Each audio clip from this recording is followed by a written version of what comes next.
आमचे नवनवीन व्हिडिओ पाहण्यासाठी व्हिडिओला लाईक आणि चॅनलला सबस्क्राईब करा.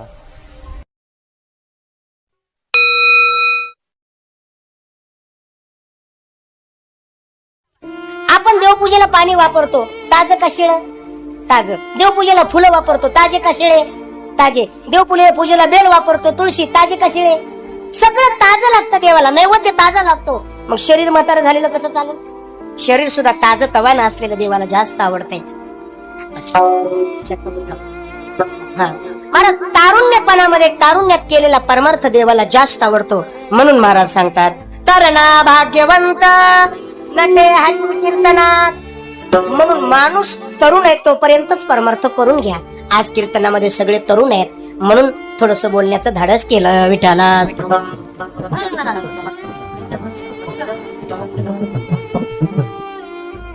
महाराज, माणूस म्हणून जो कोणी जन्माला आला त्याच्या पुढे दोन रस्ते असतात. एक प्रपंचाचा रस्ता आहे तर दुसरा परमार्थाचा रस्ता आहे. कोणत्या रस्त्याने जायचं हा ज्याचा त्याचा व्यक्तिगत विषय आहे. कोणी कोणाला सांगून नाही चालत, कोणी कोणाला बोलून नाही चालत. ज्यानं जायचंय, ज्याला रस्ता मार्गक्रमणा करायची त्याच्या मनावर आहे कोण्या रस्त्याने जायचं.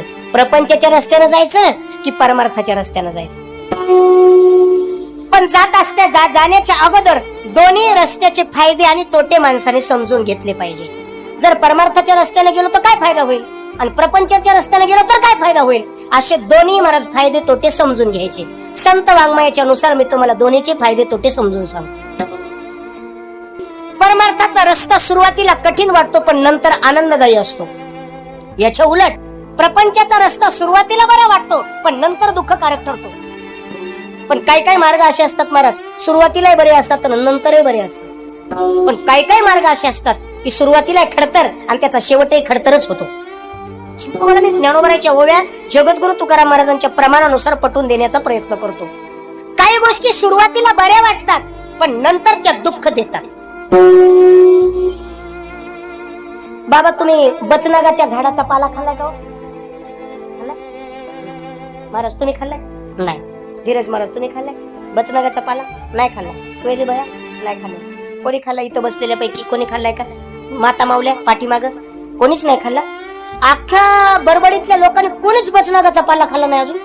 कोणीच. कमाल आहे राव, कोणीच बचनागाचा पाला खाल्ला नाही. मग मी तरी कुठे खाल्लाय? तुम्ही पण नाही खाल्ला. पण ज्ञानोबराय बोलतात म्हणून मी तुम्हाला सांगतो. ज्ञानोबराय सांगतात ऐका. बचनाग नावाचं एक झाड आहे, बचनाग म्हणतात त्याला. ते झाड असं आहे, त्याचा पाला खात असताना इतका गोड लागतो, एवढा गोड लागतो महाराज, साखरेपेक्षा सुद्धा गोड लागतो. मी बोलत नाही, ज्ञानोबरायची ओवी सांगतो तुम्हाला. ज्ञानोबराय म्हणतात बचनागाचा पाला खात असताना गोड लागतो, सुरुवातीला बरा वाटतो पण परिणाम 15 ते 20 मिनिटांमध्ये माणूस मरतो. परिणाम दुःखकारक आहे ना, परिणाम चांगला नाही. आता सांगू का मी तुम्हाला, सुरुवातीला बरं वाटलं पण नंतर दुःख आहे. जगद्गुरु तुकाराम महाराजांचं प्रमाण सांगतो. तुकाराम महाराज म्हणतात इथं बरं वाटतंय पण परिणाम पुढं अवघड. सुरुवातीला बरं वाटतंय, संसाराचं मार्ग चांगलं वाटतंय पण परिणाम मसनात घालते. याच्या उलट परमार्थाचं सांगतो तुम्हाला. परमार्थात सुरुवातीला वाईट वाटतंय पण नंतर परिणाम चांगला होते. क्षणभरा मी सोशिले वाईट, भोगिले वाईट निज सुख. महाराजांचं प्रमाण ज्ञानोबरायांची ओवी सांगतो याच्या करता तुम्हाला. ज्ञानोबराय म्हणतात सुरुवातीला जरा वाईट वाटते पण परिणाम चांगला होतो. बरोबर आहे ना? औषधाची कडवटपणी जैसी अमृताची पुरवणी, आहाच न दिसे परी गुणी प्रगट. ज्ञानोबराय म्हणतात आपल्याला आपण आजारी पडलो, हे जांभळी देऊ नको, समोर या, इथं बसा, सरकार इथं सर, पुढे या, हा इकडे सरकार, इकडे सरकार तो सरकार. काय नाव आहे रे तुझं? सोपान. हा सुदर्शन. सक्षम. बरं, देवाचे नाव ठेवले तू.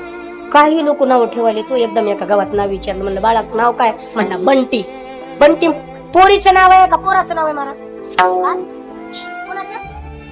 पोरीचं पण नाही, पोराचं पण नाव नाही बंटी. ते पुल्लिंगामध्ये बी चालत नाही, स्त्रीलिंगामध्ये बी चालत नाही. ते नपुंसकलिंगी नाव आहे. खरं सांगतो मी तुम्हाला, तुम्ही व्याकरणाचा थोडासा अभ्यास करा. बंटी नाव स्त्रीलिंगी नाही आणि बंटी नाव पुल्लिंगी बी नाही, ते नपुंसकलिंगातलं नाव आहे. मग आपल्या लेकराचं नाव असं काऊन फालतू ठेवतात लोक, मला वाईट वाटायला लागले. चला पोराव तुम्हाला मी कीर्तन सुटोस्तर आता उठायचं नाही सोपाने. हा, कीर्तन सुटोस्तर उठा. कीर्तन मधातून जर कोणी नाकाव भुकीच घालील बघा.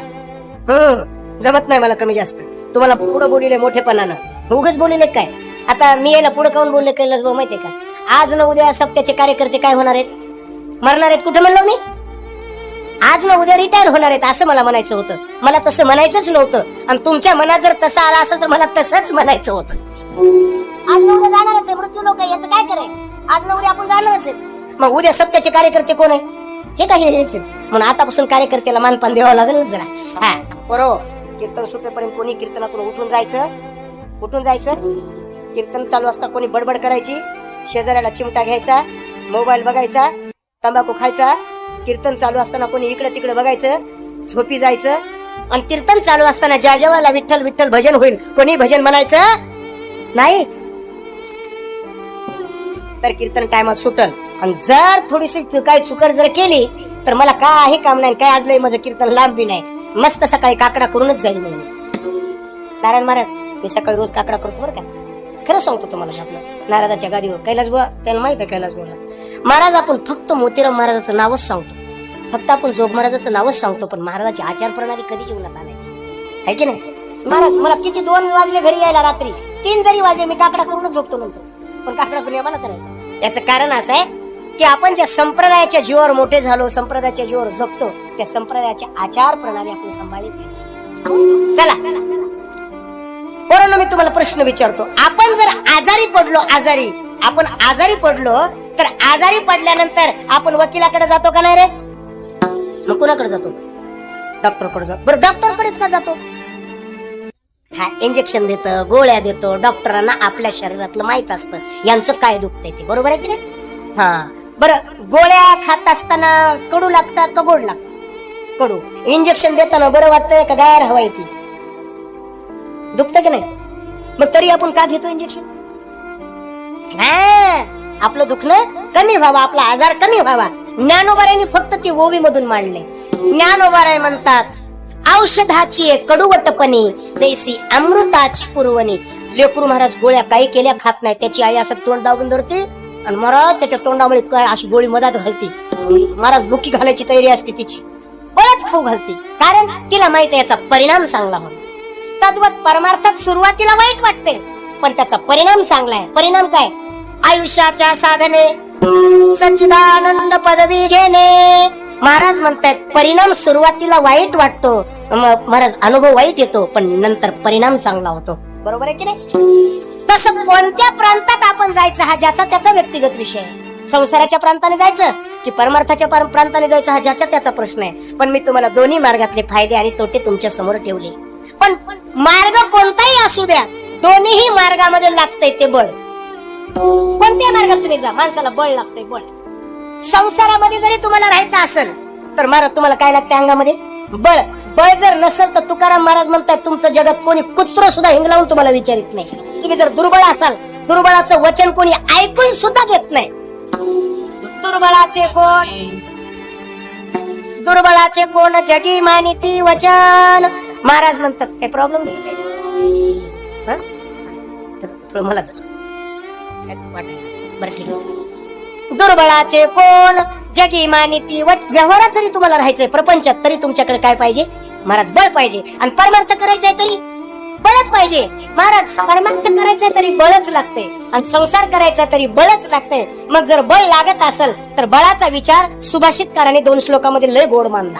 बघा तुम्ही, प्रत्येकाच्या बळाच्या महाराज कक्षा वेगवेगळ्या आहेत, भिन्नता वेगवेगळ्या बळाची. बघा तुम्ही, पक्षीनाम बलाकाशम, मच्छानाम उदकम बलम, निर्बलानाम बलम राजा, बालानाम रोदनम बलम. 4 प्रकारचं बळ सांगितलं. बघा, पक्षाचं बळ आकाशात आहे, पाण्यात नाही. माशांचं बळ पाण्यात आहे, आकाशात नाही. निर्बलानाम बलम राजा, ज्याचं कुणापाशीच चालत नाही त्यानं राजाकडे जायचं असतं. आणि लहान लेकराचं बळ फक्त रडण्यात असतं. लेकरू रडलं की त्याच्या माईला काही करून त्याला ती वस्तू द्यावीच लागते. निर्बलानाम बलम राजा, बालानाम रोदनम बलम. 4 प्रकारचं बळ. बरं चला, आपण वर्णानुसार जर विचार केला बळाचा, ब्राह्मण, क्षत्रिय, वैश्य, शूद्र. ब्राह्मणाचं बळ वेगळं, क्षत्रियाचं बळ वेगळं, वैश्याचं बळ वेगळं, शूद्राचं बळ वेगळं. बळ आहे का? विद्या बलंच विपराणाम राजा सैन्य बलम तथा वित्त बलंच वैश्यानाम सिंधनांच कनिष्ठिका. सुभाषितकार म्हणतात बघा, ज्याचं त्याचं बळ वेगवेगळं आहे. भरपूर विद्या संपादन करणं हे ब्राह्मणाचं बळ आहे महाराज. भरपूर सैन्य संपादन करणं हे क्षत्रियाचं बळ आहे.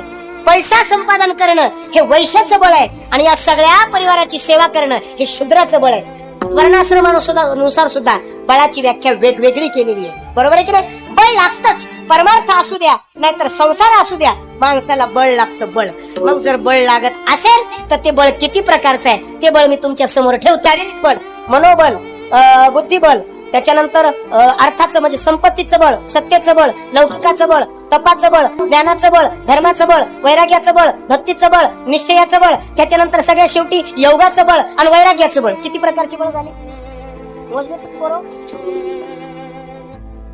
गेलं वाऱ्यावर उडून वरच्या वरच गेलं. किती प्रकारचं बळ सांगितलं मी तुम्हाला? 15 13 14 15 प्रकारचं बळ मी सांगितले. आता ऐका, एका बळाचं चिंतन करू. महाराज मी तुम्हाला आज हसवणार नाही बरं का. त्या जर फाजील अपेक्षा तुम्ही घेऊन आला असताल तर त्या सोडून द्या तुम्ही. मी आज तुम्हाला मुळेच हसवणार नाही पण तुम्हाला मी फसवणार बी नाही. बरोबर तंतोतंत अभंगाचं चिंतन करणार आणि वेळ संपली की त्याच वेळेला जे विठ्ठल करून टाकणार. ऐकाय, मी तुम्हाला एका बळाचं तुम्हाला चिंतन सांगतो. आता सुरुवात करू आपण. बळ जर लागत असेल तर माणसाला शारीरिक पहिलं बळ लागते. कोणतं बळ? शारीरिक बळ. परमार्थालाही लागते आणि प्रपंचालाही लागते. शारीरिक बळ. मी आता यांच्या घरी आलो, अंकुशरावाच्या ह्या घरी आलो, आपले चौथेवाले. त्यांच्या घरी ते पोरगा होता. त्याला म्हणलं, बाळा तुझी उंची बॉडी चांगली दिसती, तू मिलिटरीमध्ये का नाही रे गेला? म्हणला महाराज ट्राय करायलो पण नंबर लागलाच नाही अजून.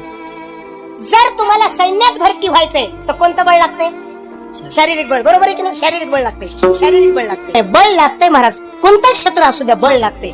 तर त्यातल्या पहिल्या क्रमांकाचं बळ सांगतो मी तुम्हाला. शारीरिक बळ. कोणतं बळ आहे? शारीरिक बळ.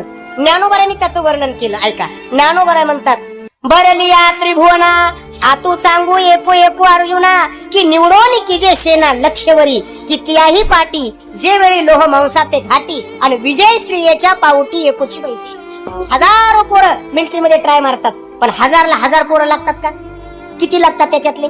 100 50 याच्यावर लागत नाहीत. महाराज म्हणतात, भरलिया त्रिभुवना आतू चांगू एको अर्जुना. त्यातले चांगले निवडक पोरं निवडले जातात, ज्यांची छाती, बॉडी, उंची, मेडिकल सगळं व्यवस्थित, लेखी सगळी परीक्षा भरावी लागते. तेव्हा त्याला काय करतात?